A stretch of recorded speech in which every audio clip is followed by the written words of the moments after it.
สบายดีและสวัสดีพ่อแม่พี่น้องวันนี้ต้องแพงมาอยู่ที่เดินสามกอบเนาะอยู่ตีนผู้มาเจียงนะพี่น้องเอ้ยก็พอกันเขามาเราส้มเดินสามกอบเนาะพี่น้องเนาะไปกินก็เป็นตาเขามาดิบมาย่ามปีใหม่เราพี่น้องเอ้ยมาดิบได้กำแพงเคยมากอยู่เบืองดุงมันเป็นตากำแพงที่ภาคพี่น้องรอส้มเนาะอย่างน้อยนี่เนาะที่เราโตไปกันเลยพี่น้องเราเดินว่าส้มบรรยากาศเดินทางก็รักหาเราพี่น้องนอกนครปักสิ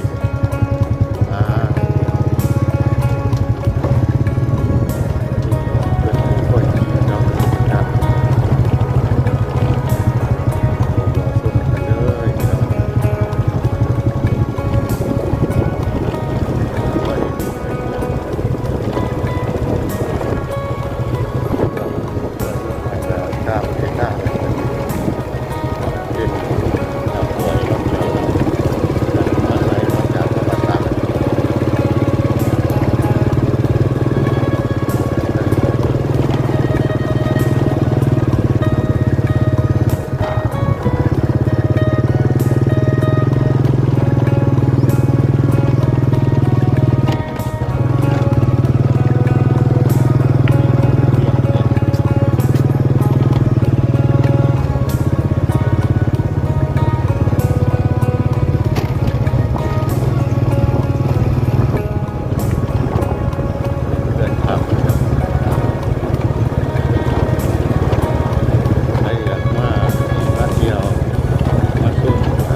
มีเด็กหน่อยว่าจะถามนะ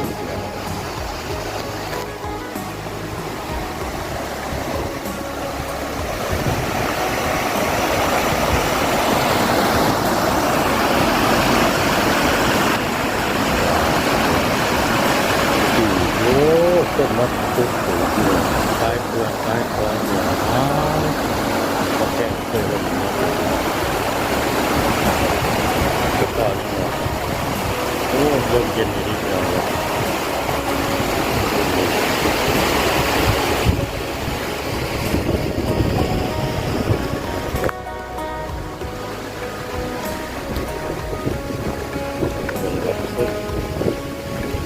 ชามกรอบนะ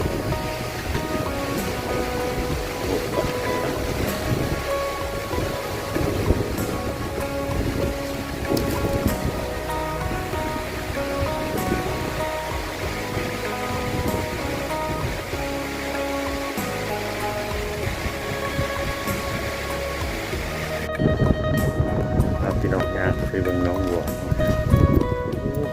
ชามกรอบวัวย่าพี่น้องรับปลายครับก็เจ้าก็รับปลายต้มเก็บนี่พี่น้องชื่อ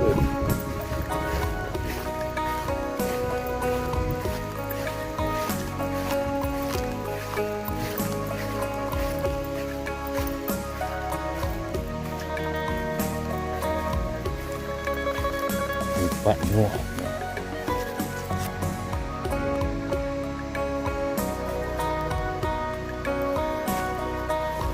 เดี๋ยวกุ้ง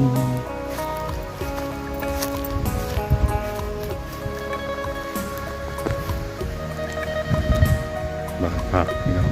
ครับน้องบวชเนาะน้องหลวงนะจะต้องเป็นหลวงต้องโตจุ่มๆเนาะ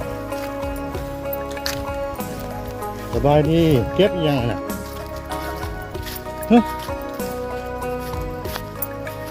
เก็บมาแข่งหมักป้ามเขายังว่าเลยพวกหมักป้ามได้อยู่บ่หมักป้าเอาไปเห็นยังเอาไปดังไฟอุ้ยว่าฉันนอกพวกป้ามาไปดังไฟ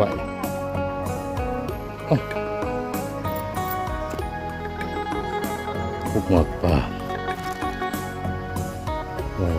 มันไปดังไฟจูดเอาไฟจูดมันกระดูกตัวเนาะ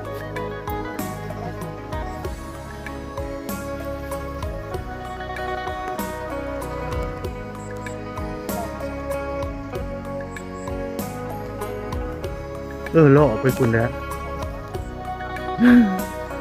ไปเห็นมาอย่างวันก็เนี้ยวันเขาเผา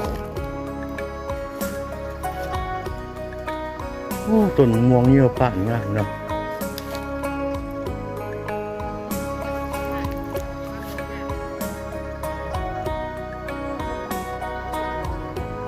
เขาก็เห็นอยู่บนข้าวบอนั่น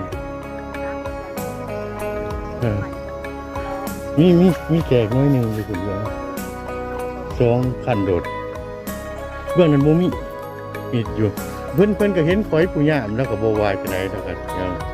เห็นเพิ่นนั้นอยู่เราหาบานแหอยู่โอ้ยเขาล่อเบิ่งโลดบ่เป็นหยังดอกเพิ่นบ่หายดอกนะแม่นั่นแหละ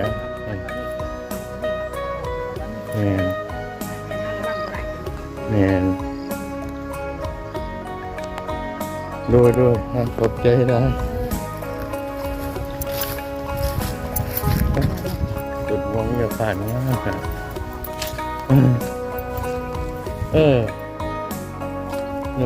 ม่วนหล่อดิม่วน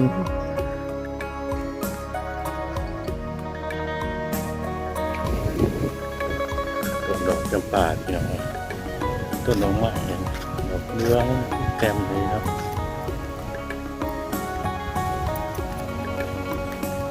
ลูกป่า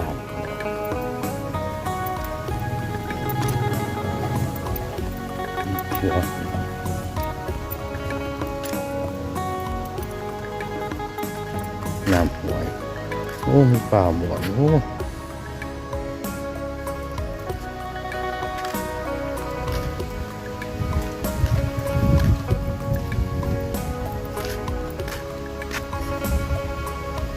น้ำหวยพี่น้องต้นเรือ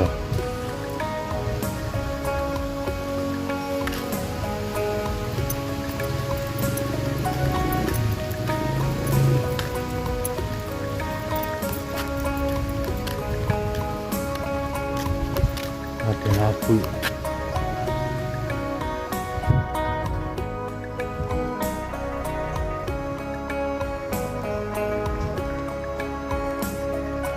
สำหรับคลิปนี้ก็จะมีประมาณสำนี้เนาะพี่น้องเนาะฝากกดไลค์กดแชร์กด Subscribe เพื่อเป็นกำลังใจให้กำแพงเดินจะไปคลิปต่อๆไปแล้วพี่น้องก็ขอบคุณนำทุกคนที่ขอมารับชมคลิปจนจบของความพัฒนาไม่เป็นว่าพัฒนาผู้พี่น้องขอให้อยู่ดีไม่แห้งต้นเก็บหอยได้ต้มไข่หมอยมีแล้วพี่น้องสบายดีทุกคนต้อนรับเป็นเงินน้องเกิดในเงินแสนแทนมากๆเลยแกไม่สูญถูกหายังมาพาเนาะเลยอยากเห็นงานก็ให้เจริญ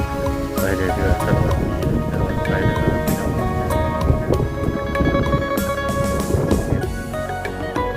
โดยผู้วัดแก่เด้อพี่น้องสบาย